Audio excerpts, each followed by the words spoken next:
No vídeo de hoje falaremos sobre luxação da patela, também conhecido como instabilidade fêmuro-patelar. Vamos ao vídeo.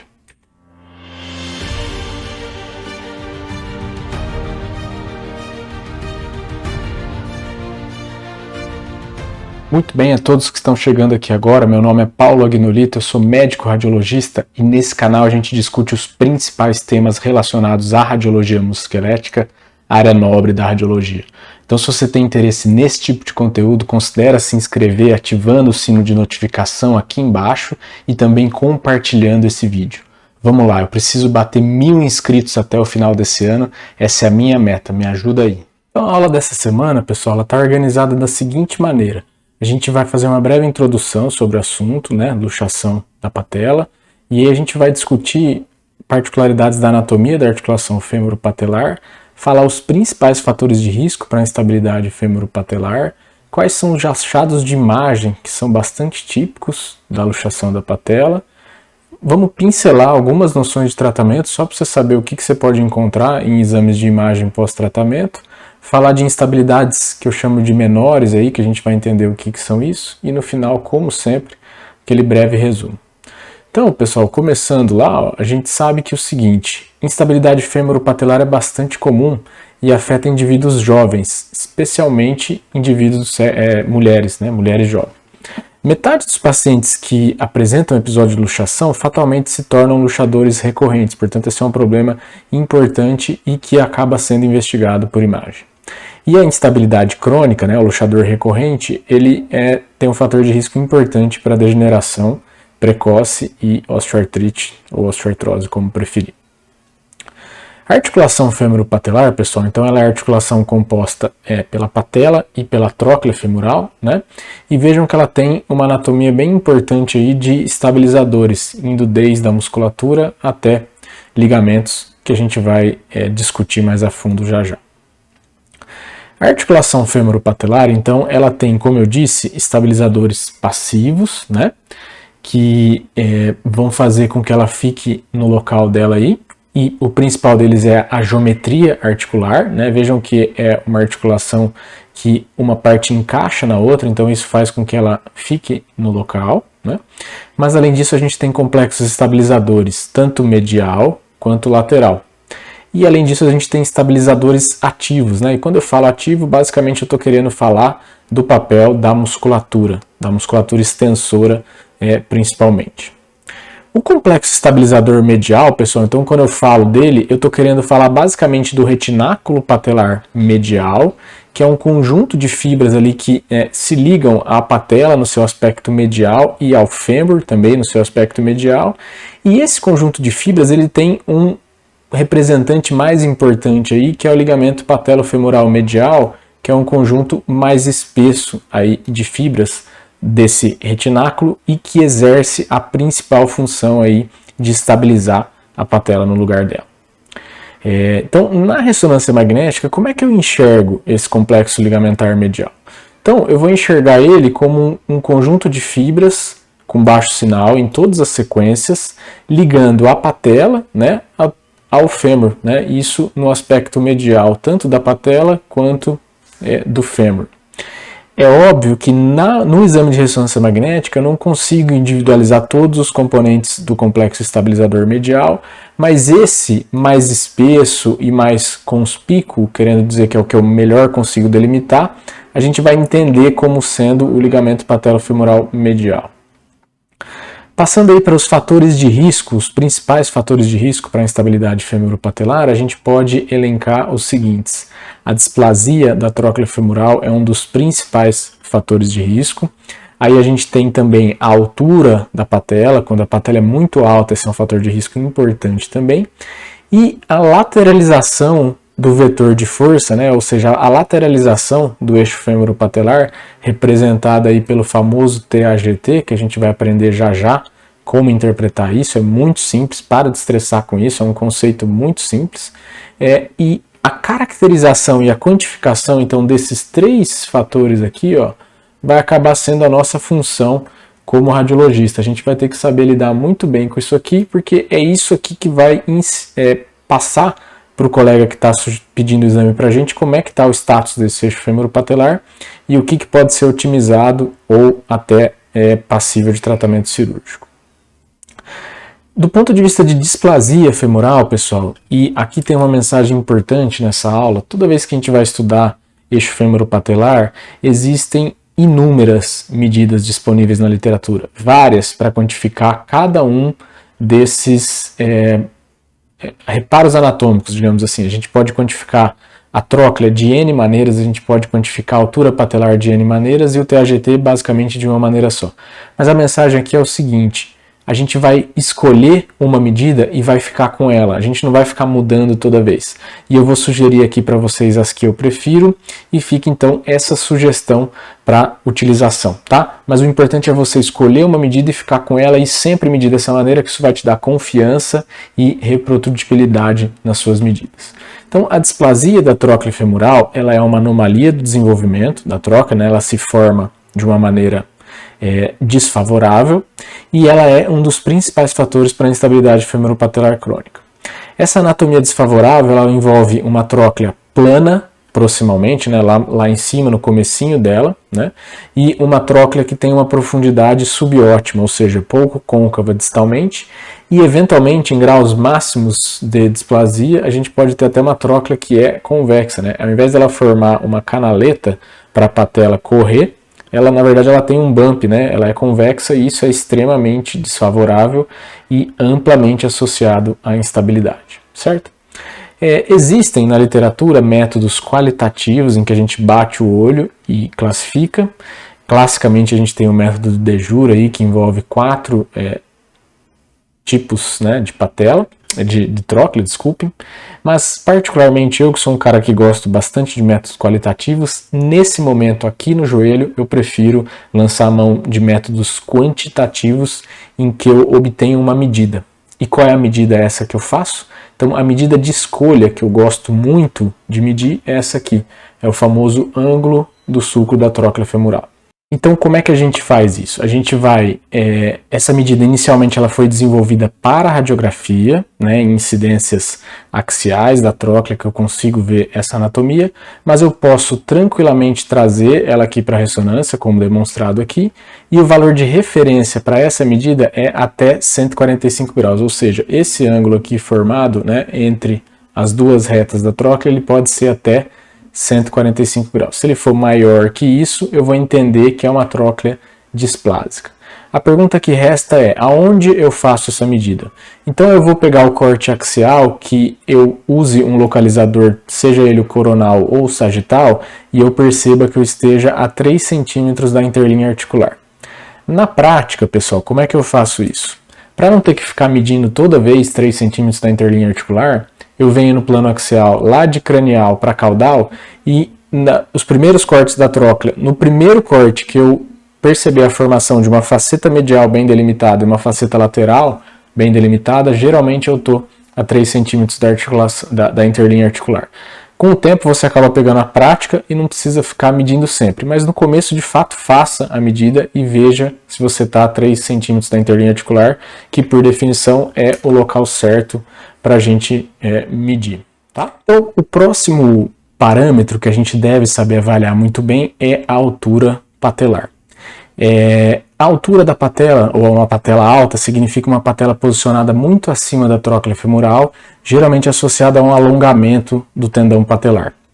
Isso é uma variante anatômica que é assintomática na grande maioria dos indivíduos, mas de fato ela funciona como um fator de risco para a instabilidade femoropatelar e especialmente se o paciente tiver mais fatores de risco, por exemplo, uma patela alta, mais uma tróclea displásica, mais um TAGT aumentado, como a gente vai ver em seguida, esses fatores em conjunto produzem uma patela bastante instável.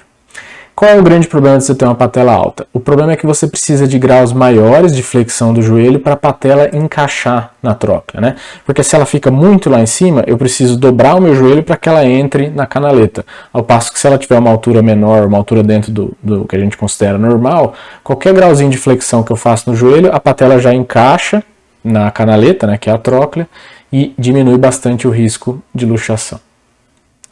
Para quantificar a altura patelar, tem uma medida muito clássica na literatura, que é o índice de Insall-Salvati, que a gente faz a medida dessa maneira. Então eu pego o eixo longo da patela, né?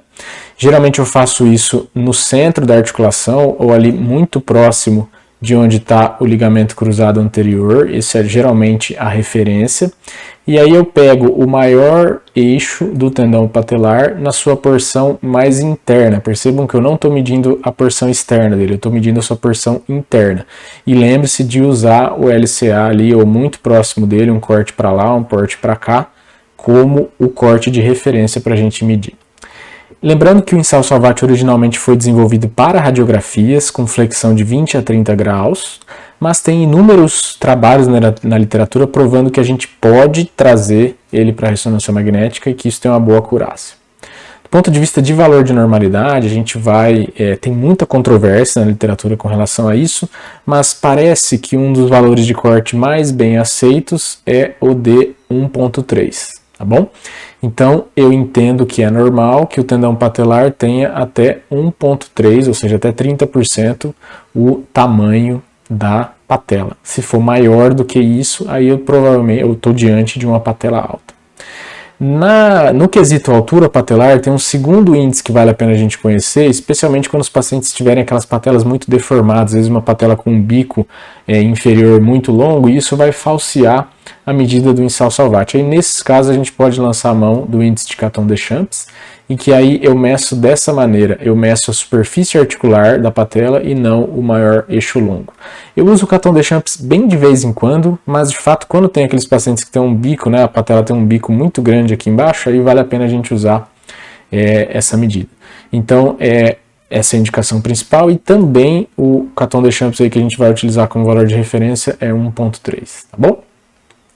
Finalmente, pessoal, o TAGT, que é uma medida que costuma causar bastante confusão, especialmente quando a gente está começando a lidar com o eixo fêmuro-patelar, ele representa, na verdade, a distância, né, num plano axial, é a distância entre o ponto mais profundo do sulco da tróclea e o centro da tuberosidade anterior da tíbia. O que ele significa para a gente? Ele significa o seguinte: quando eu olho, né, como se eu estivesse olhando a perna do paciente no plano axial, assim, olhando lá do pé do paciente em direção ao joelho, eu espero, e é muito intuitivo pensar isso, que a tuberosidade anterior da tíbia e o eixo, o ponto mais profundo da tróclea femoral, eles estejam alinhados. Porque isso vai fazer que com a flexão e a extensão do joelho, se tudo isso está alinhado, a patela tende a ficar correndo nesse eixo. Agora imaginem vocês que a patela está aqui, o ponto mais baixo da tróclea está aqui, e a tuberosidade anterior está aqui, ó, bem fora. Isso vai fazer com que quando eu faço flexão e extensão, a patela tenda a escapar, tenda a pular fora ou a luxar, como é o termo técnico para isso, né? Então, quando eu tenho um TAGT muito aumentado, isso indica que o eixo fêmuro-patelar está desviado e a tuberosidade anterior está lateralizada, está para fora, está desalinhada em relação ao eixo, ao ponto mais fundo da tróclea. Isso leva, então, como eu disse, uma lateralização do vetor de força e aumenta muito o risco desse paciente luxar a patela. Como entendido o conceito, como é que eu posso medir isso? Então, basicamente eu vou fazer uma sobreposição de imagens. Vejam que aqui eu tenho um corte em que eu estou vendo a tróclea, então eu vou pegar o ponto mais fundo dela, né? E aí eu vou pegar aqui um outro corte que eu estou vendo a tuberosidade anterior da tíbia e eu vou pegar o centro médio dela, o ponto médio dela, né? E o TAGT nada mais é do que a distância entre essas duas retas aqui, sendo que eu simplesmente normalizo essas retas, ou seja, eu trago uma reta de base aqui, que é aquela que tangencia a porção posterior dos côndilos femorais, e eu normalizo essas duas retas só para eu poder fazer essa distância de uma maneira padronizada. É simples, isso é o TAGT, tá? É só uma medida de quão lateral a tuberosidade anterior da tíbia está em relação ao ponto mais fundo da tróclea femoral. O padrão ouro para a gente realizar essa medida é a tomografia computadorizada, mas também tem vários artigos mostrando que eu posso fazer isso pela ressonância magnética, e a medida ela tem uma certa, ela tem faixas de normalidade. Ela é considerada completamente normal até 15 milímetros, ela é considerada borderline, ou seja, limítrofe de 15 a 20 milímetros, e ela é considerada francamente patológica acima de 20 milímetros. Lembrando que tem artigos aí na literatura que consideram simplesmente normal até 15, qualquer coisa acima de 15 é considerada patológica. Então a gente pode utilizar ou levar em conta essas faixas de normalidade ou não.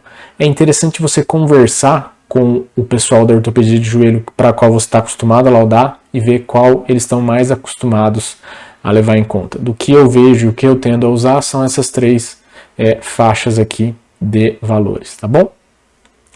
Ponto de vista de parâmetros técnicos, pessoal, coisas rápidas aí. Usualmente o Insal Salvati é medido em flexão, então lembre-se que o exame de ressonância magnética, o joelho do paciente ele fica em um certo grau de flexão, ele não fica absolutamente em extensão.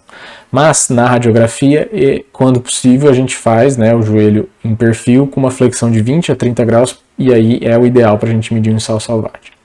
Parâmetros da tróclea femoral do tipo ângulo do sulco e também o TAGT, eles são medidos, se você for fazer um exame de tomografia, aí sim ideal que seja uma extensão completa desse joelho, né? Tem um protocolo na literatura aí bastante conhecido, que é o protocolo de Lyon, que vai dizer exatamente isso aí, quais são as medidas que a gente tem que fazer em flexão e quais são as medidas que a gente tem que fazer em extensão. E aí aquilo lá que eu disse, o ângulo do sulco da tróclea, ou se eu for fazer outras medidas como inclinação da faceta lateral, que eu nem falei aqui, a gente vai utilizar o corte axial mais superior que houver a cartilagem articular e que houver, como eu disse lá, o macete é que eu tenho uma faceta medial e uma faceta lateral bem delimitado. E o TAGT, eu pego lá o ponto mais profundo do sulco da tróclea e o ponto médio da tuberosidade anterior da tíbia. Vejam que é importante a gente saber que eu vou usar o ponto médio da tuberosidade anterior da tíbia. Se eu tiver uma tróclea muito displásica, pessoal, que eu não consigo com facilidade definir qual é o ponto mais fundo dela, obviamente a medida do meu TAGT vai ficar dificultada ou às vezes até impossibilitada, e eu devo transmitir isso no meu relatório, caso me tenha sido solicitado para eu medir o TAGT. Tá? Não invente um TAGT se você não estiver conseguindo ver claramente um ponto mais profundo da tróclea. Tá?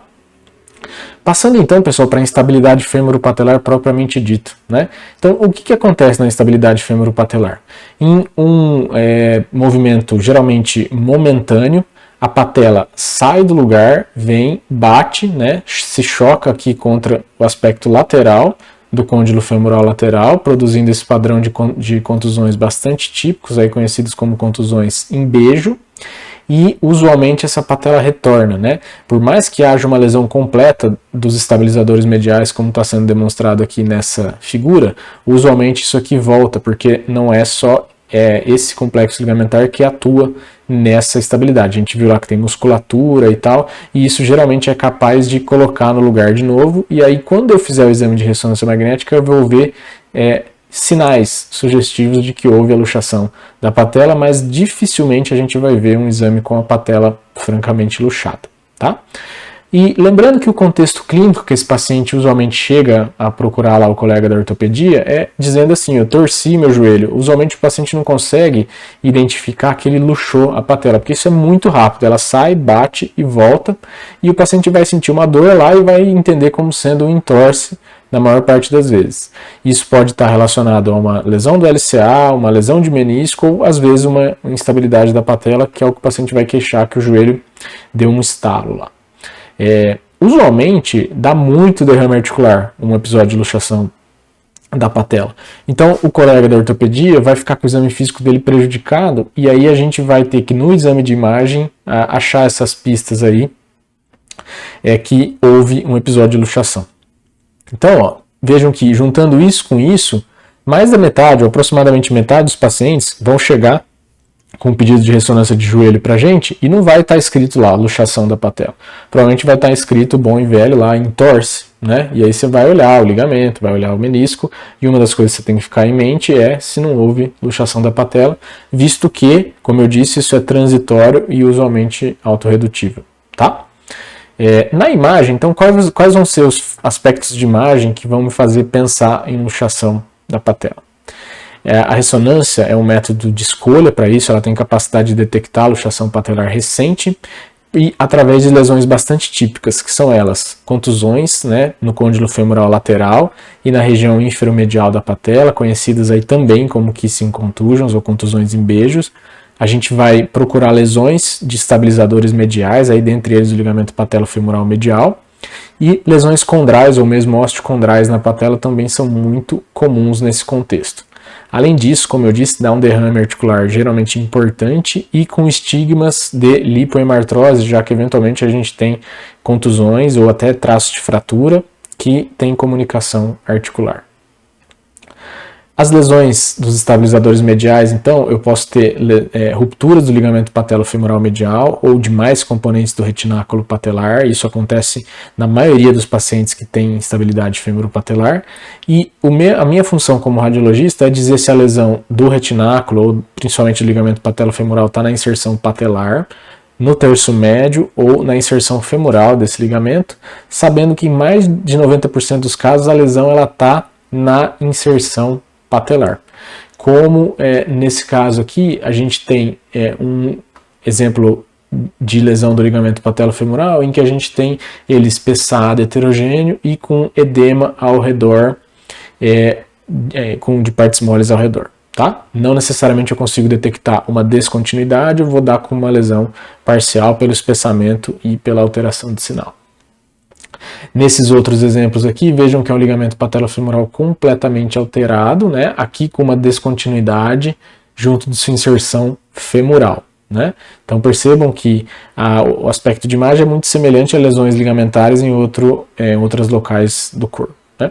Aqui mais um exemplo em que a gente tem uma lesão da inserção patelar, né? Vejam que ele está completamente destruído aqui e razoavelmente preservado nas demais porções, com bastante edema de partes moles, derrame articular de grande volume, e aqui um exemplo mais de uma lesão parcial sem uma descontinuidade propriamente dita, né? Uma patela subluxada ali, típico de instabilidade femoropatelar.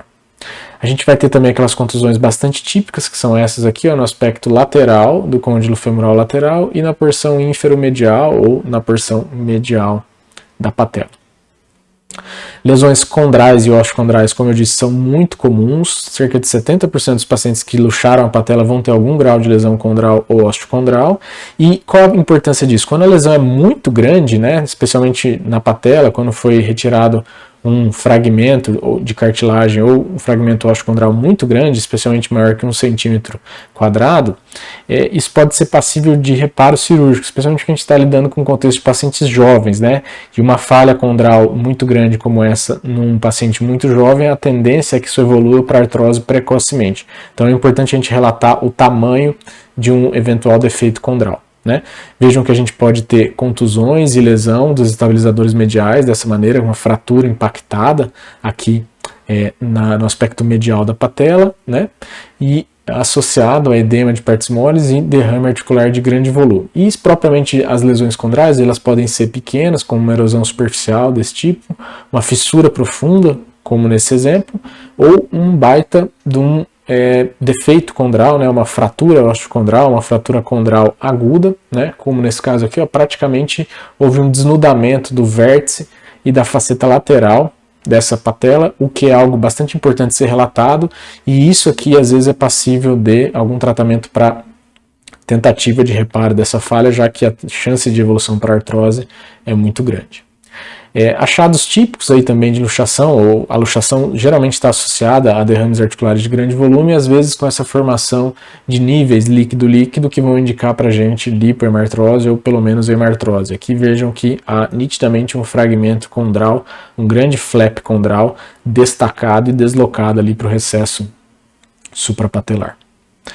Rapidamente, pessoal, eu não sou ortopedista, mas só noções, pincelando noções de tratamento aí. Basicamente, o tratamento pode ser feito por via conservadora, através de fisioterapia e utilização de braces, que são aqueles dispositivos que tendem a estabilizar a articulação, especialmente a patela ali, vou mostrar a figura disso já.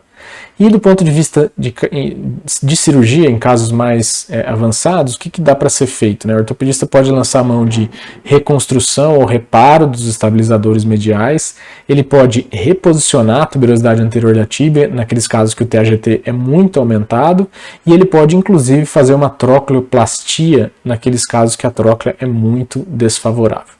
Então vejam lá, fisioterapia e utilização desses dispositivos aqui, em casos mais leves, tem uma boa evolução, né, uma fisioterapia direcionada para aumentar o tônus medial dos estabilizadores mediais, trazendo a patela mais para dentro, evitando luxação.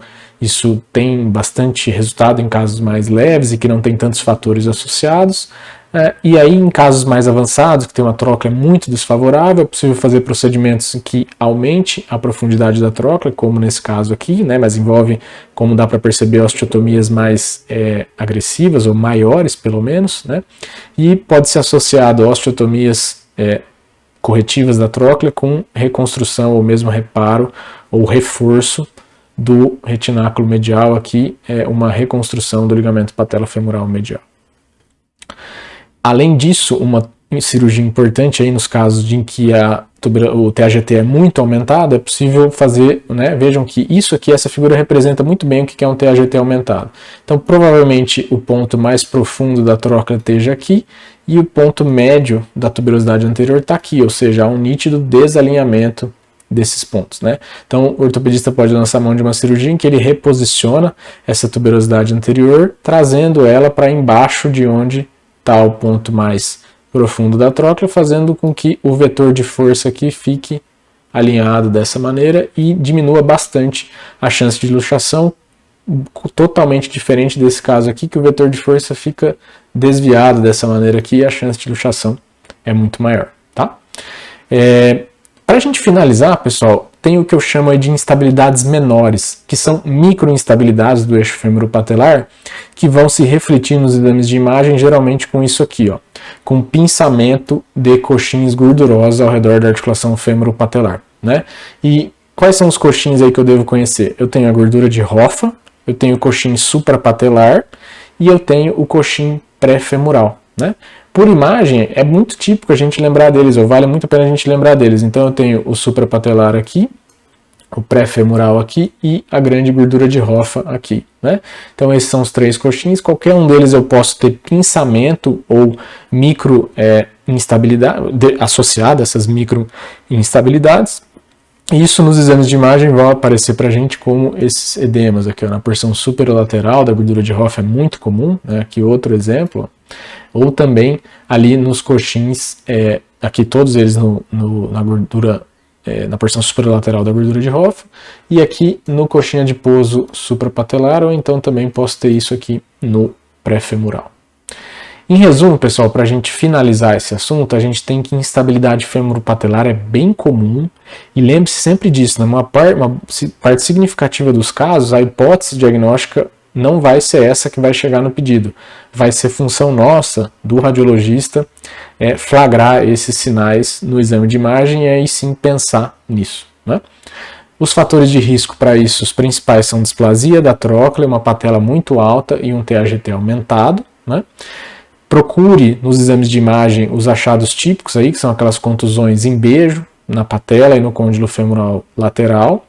Procure estigma de lesão dos estabilizadores mediais e suspeite também em casos de derrame articular muito grande com lesões condrais ou osteocondrais muito importantes na patela. E por fim, lembre-se que há a possibilidade de terem pequenas instabilidades, ou que eu chamo de instabilidades menores, que vão se manifestar lá como edema naqueles coxins adiposos ao redor da articulação femoropatelar. Era isso, pessoal. Obrigado e até a próxima.